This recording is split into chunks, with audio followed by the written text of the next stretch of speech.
Harshad M Mehta was an Indian stockbroker, well known for his wealth and for having been charged with numerous financial crimes that took place in 1992. Of the 27 criminal charges brought against him, he was only convicted of one, before his death at age 47 in 2001. It was alleged that Mehta engaged in a massive stock manipulation scheme financed by worthless bank receipts, which his firm brokered in ready-forward transactions between banks. Mehta was convicted by the Bombay High Court and Supreme Court of India for his part in a financial scandal valued at $49.99 billion which took place on the Bombay Stock Exchange. The scandal exposed the loopholes in the Bombay Stock Exchange transaction system, and SEBI further introduced new rules to cover those loopholes. He was tried for 9 years, until he died in the late 2001. Early life: Mehta was born on July 29, 1954, at Paini Moti, Rajkot district, in a Gujarati Jain family. His early childhood was spent in Kandivali, Mumbai, where his father was a small-time businessman. Later, the family moved to Raipur, Chhattisgarh, where Mehta studied in Kalai Higher Secondary School. Career: by profession Mehta was graduate in commerce. Over a period of 10 years, beginning 1980, he served in positions of increasing responsibility at a series of brokerage firms. By 1990, he had risen to a position of prominence in the Indian securities industry. He established his own firm, with the financial assistance of associates, when the BSE auctioned a broker's card. It was at this time that he began trading heavily in the shares of Associated Cement Company. The price of shares in the cement company eventually rose from Rs 200 to nearly 9,000. Mehta justified trading in ACC shares by stating that the stock had been undervalued, and that the market had simply corrected when it revalued the company at a price equivalent to the cost of building a similar enterprise. The so-called replacement cost theory. In criminal indictments later brought by the authorities, it was alleged that Mehta and his associates then undertook a much broader scheme, which resulted in manipulating the rise in the Bombay Stock Exchange.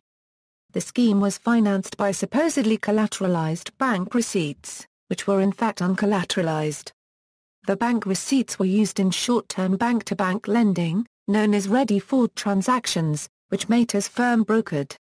By the second half of 1991 Mehta had earned the nickname of the Big Bull, because he was said to have started the bull run in the stock market. The 1992 securities scam: on April 23, 1990, journalist Suchita Dalal exposed Mehta's illegal methods in a column in the Times of India. Mehta was dipping illegally into the banking system to finance his buying. A typical ready-forward deal involved two banks brought together by a broker in lieu of a commission. The broker handles neither the cash nor the securities, though that wasn't the case in the lead-up to the scam. In this settlement process, deliveries of securities and payments were made through the broker. That is, the seller handed over the securities to the broker, who passed them to the buyer, while the buyer gave the check to the broker, who then made the payment to the seller. In this settlement process, the buyer and the seller might not even know whom they had traded with, either being known only to the broker. This the brokers could manage primarily because by now they had become market makers and had started trading on their account.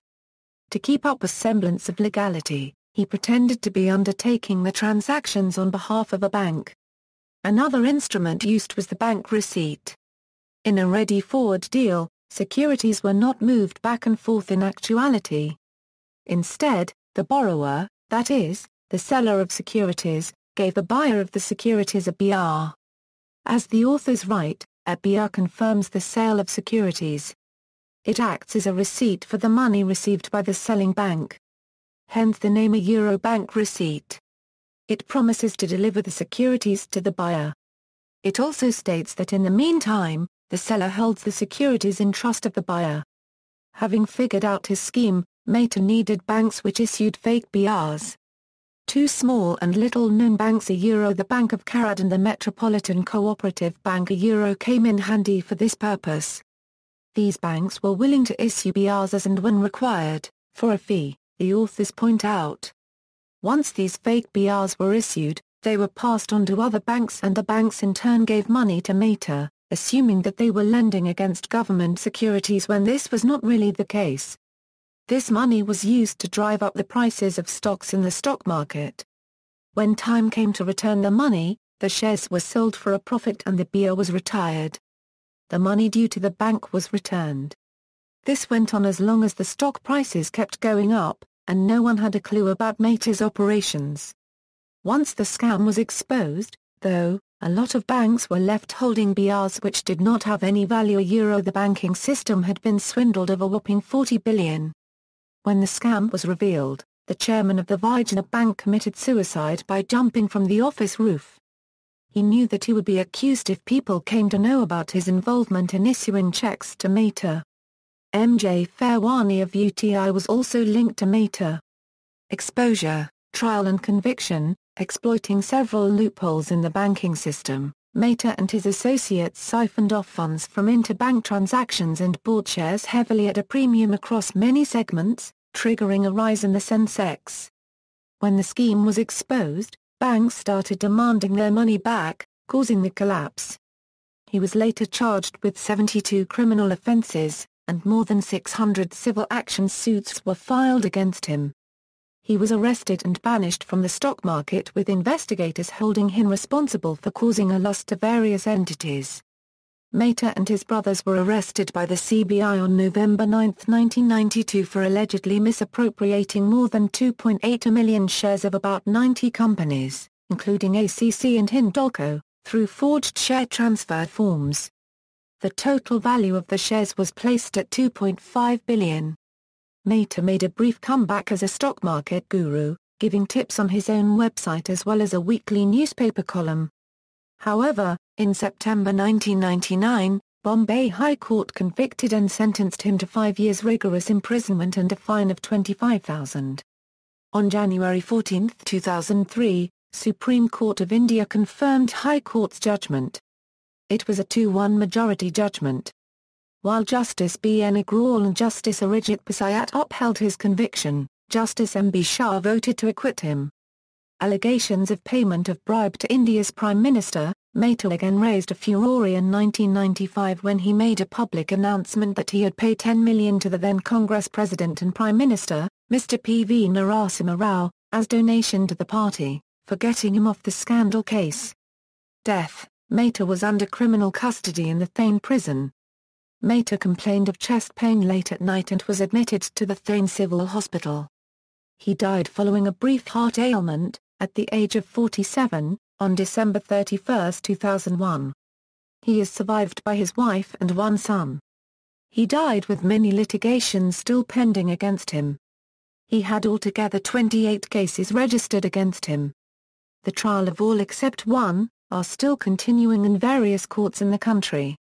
Market watchdog, Securities and Exchange Board of India, had banned him for life from stock market-related activities.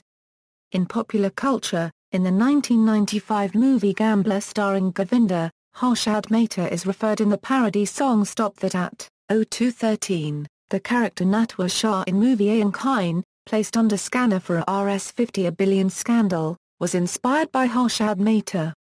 The Mehta scandal was portrayed in the Hindi movie, Gafla.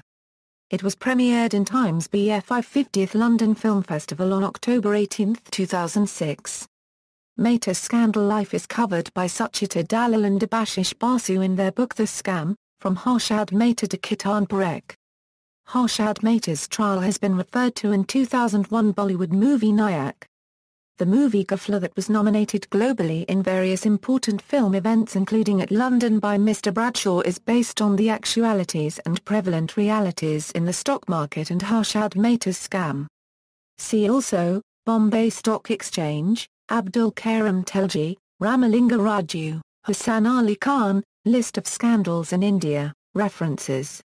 External links, NY Times article on Harshad Mehta, insight on Mehta's lifestyle, Mehta's flat for sale.